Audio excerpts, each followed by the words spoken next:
Pada pertemuan sebelumnya kita sudah bahas tentang musik era zaman kuno yang mencakup musik Mesir, Yunani, dan Yahudi.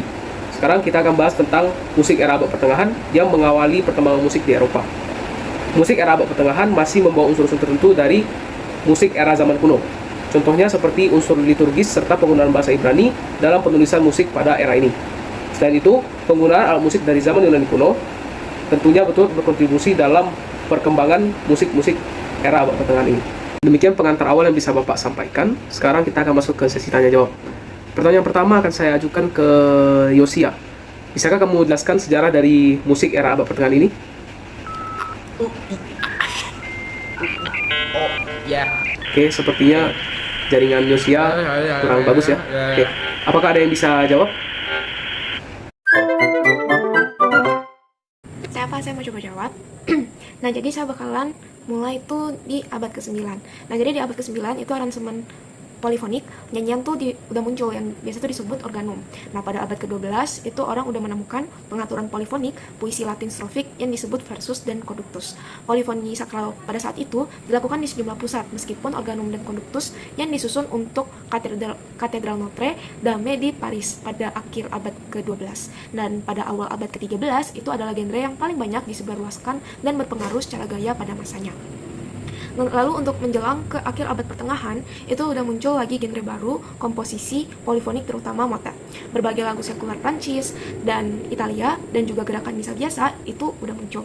Dan untuk musik instrumental itu sebenarnya kan udah ada pada zaman dahulu, tapi dinotasikan lagi pada akhir abad ke-13 dalam bentuk lagu dansa monofonik. Dan sebagian besar komposer monofoni sakral pada abad pertengahan tuh nggak dikenal, kecuali beberapa penulis himne, sequence, dan kidung. Namun penyanyi istana, trover, dan minnesänger itu sering diidentifikasi dalam koleksi lagu manuskrip. Pada awal abad ke-12, komposer polifoni seperti Leonin dan Perotin sangat dikenal dan dipuji pada saat itu. Sekian dari saya untuk membantu menjawab pertanyaan yang untuk dalam tadi. Oke, baik. Terima kasih Elin atas penjelasannya, sudah bagus. Maaf Pak, tadi saya terkeluar soalnya jaringan saya kurang bagus. Jadi saya izin ya Pak untuk menjawab persoalan Bapak tadi, yaitu bagaimana sejarah musik abad pertengahan. Baik Pak. Nah, musik abad pertengahan ini diawali dengan runtuhnya Kekaisaran Romawi Pak. Pada awal mulanya Romawi ini pada abad pertengahannya masih memiliki sifat monofomik Pak, di mana monofomik ini berasal dari kata Yunani Pak, yaitu monos yang artinya tunggal dan phoneo yang berarti berbunyi. Nah, monofomik ini berarti jenis musik yang hanya terdiri dari satu suara saja Pak, tanpa ada iringan apapun. Nah, biasanya monofomik ini atau musik abad pertengahan ini biasanya digunakan di gereja-gereja gitu Pak.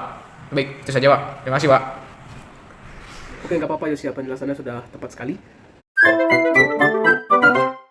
Sekarang kita akan lanjut ke pertanyaan selanjutnya.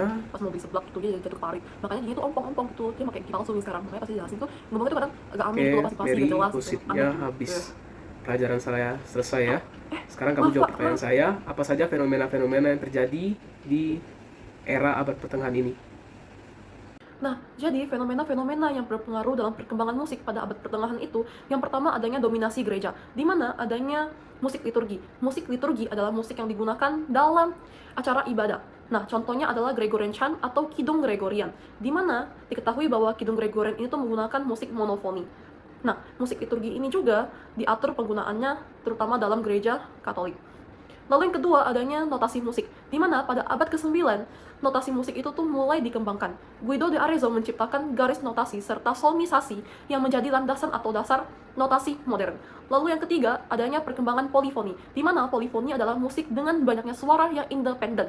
Nah, contohnya adalah gaya organum yang digunakan dalam Gregorian chant. Jadi Gregorian chant yang awalnya menggunakan monofoni berganti menjadi polifoni, yaitu bentuk dari monofoni yang lebih kompleks.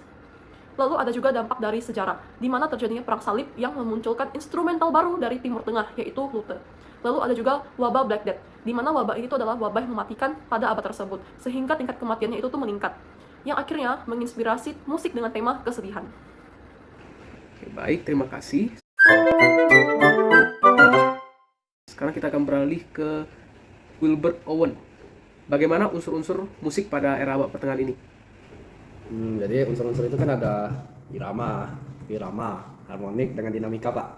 Nah terus untuk pada abad ini, itu iramanya itu kayak ada apa ya? Ada itu Jadi itu irama pada abad itu tuh musik ini tuh seringkali memiliki ritme yang dia cuma sederhana aja, terus teratur juga karena ya masih baru juga kan. Terus penekanan pada ketukan yang konsisten, terutama itu dalam pujian Gregorian. Terus yang kedua ada irama. Nah, irama ini ada itu umumnya itu bersifat tetap dengan penggunaan pola 2/4 atau 4/4. Nah, yang itu tuh mendominasi untuk membuatkan struktur yang mudah untuk diikuti. Terus kedua itu ada harmonik. Jadi pada abad pertengahan ini lebih fokus pada dia monofon itu. Dia tuh udah mulai berkembang ke polifoni dengan harmoni yang lebih kompleks seiring berjalannya waktu. Nah, terus yang terakhir dinamika. Nah, dinamika itu kan keras atau lembutnya pada sebuah lagu gitu kan. Nah, dinamika pada abad ini cenderung tuh dia sederhana aja dengan variasinya sedikit. Biasa cuma keras dan lembut doang.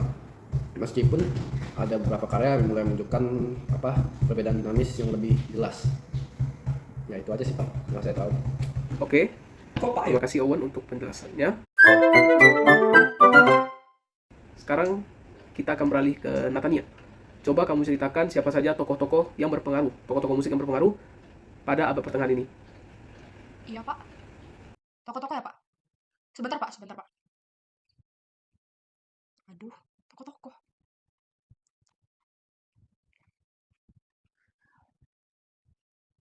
Hildegard dari Bingen atau Hildegard Alamak. von Bingen tahun Alamak, gimana matikan ini? 1098 sampai Alamak. tahun 1179 Aduh, gimana matikan ini? merupakan seorang komposer, Ya, alamak, penyair, gimana nih? pemimpin keagamaan.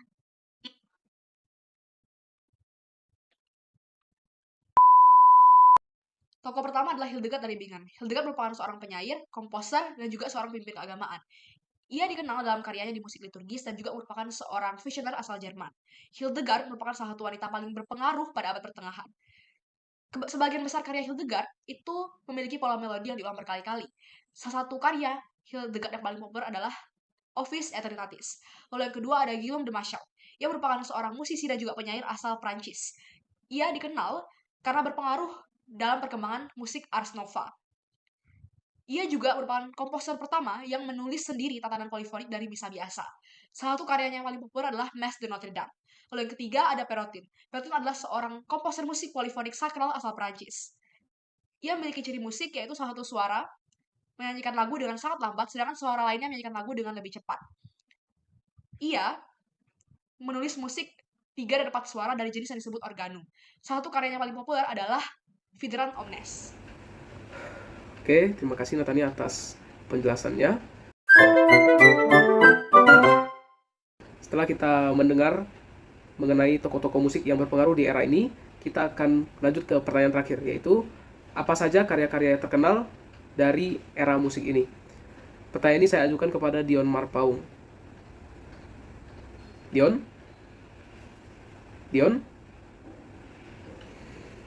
Oke, sepertinya Dion tidak hadir di meeting ini. Kalau begitu kita sudahi saja meeting pada hari ini. Terima kasih bagi yang sudah mengikuti dengan baik. Sudah boleh leave.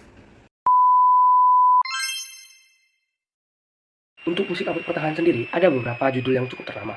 Yang pertama adalah Gregorian Chant. Gregorian Chant sendiri merupakan bentuk musik liturgi monofonik yang berkembang dalam tradisi gereja Katolik Roma.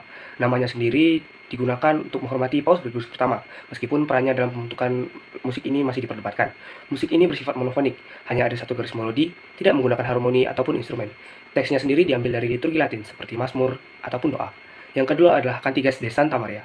Koleksi lagu-lagu devosional ini dikumpulkan pada abad ke-13 di bawah perintah Raja Alfonso ke-10. Lagu ini didedikasikan untuk menghormati perawan Maria.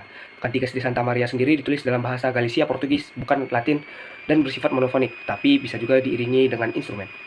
Yang ketiga adalah Messe de Nostre Dame, ataupun Misa Bunda Kami. Lagu ini adalah komposisi musik polifonik pertama yang diketahui ditulis oleh seorang komposer individu, Guillaume de Machaut, pada abad ke-14. Messe de Nostre Dame bersifat polifonik, terdiri dari beberapa garis melodi yang saling melengkapi dan ditulis untuk keempat bagian suara, yaitu sopran, kontratenor, tenor, dan basus. Musik ini juga menggunakan teknik historythm. Teksnya sendiri adalah bagian tetap dari misa Katolik pada saat ini.